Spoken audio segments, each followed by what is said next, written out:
Welcome to the latest episode of Short Report, your source for the top headlines and hottest stories. Today, we'll be discussing the current situation in Sudan and the recent ceasefire that has offered a brief respite to the country's citizens. For nearly 2 weeks, a fierce battle has been unfolding in Sudan, pitting military forces and the Rapid Support Forces, RSF, against each other. According to reports, this fight has led to hundreds dead and thousands wounded, as well as mass humanitarian aid requirements in many parts of Sudan. However, desperate to end the destruction, a 3-day ceasefire was recently agreed upon between the two sides, and it's set to expire on Thursday evening. While the intensity of the fight has lessened, the sight of jets and the sound of explosions can still be heard across the capital city, Khartoum. On Wednesday afternoon, an army jet flew over Khartoum and bombed militant positions in the city's western outskirts. Locals reported that this area was being occupied by RSF forces, and according to one resident of the area, the RSF had begun to run out of ammunition and food, turning to looting for additional resources.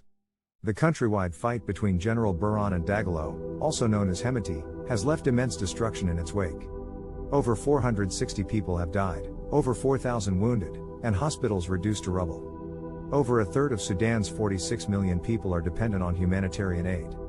An additional development is that Sudan's deposed president, Omar al-Bashir, and 5 of his former aides, were recently moved to a military hospital.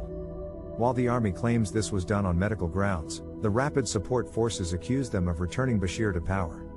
It is important to note that Bashir is wanted by the International Criminal Court for alleged genocide. Since this conflict began, thousands of citizens have fled for fear of what could happen. In the last 5 days, over 10,000 people have crossed north into Egypt from Sudan, with even more entering Chad to the west. But for now, the UN Special Envoy to Sudan, Volker Perthes, says the ceasefire has been holding in some parts so far, though it appears that neither party is ready to begin serious negotiations just yet.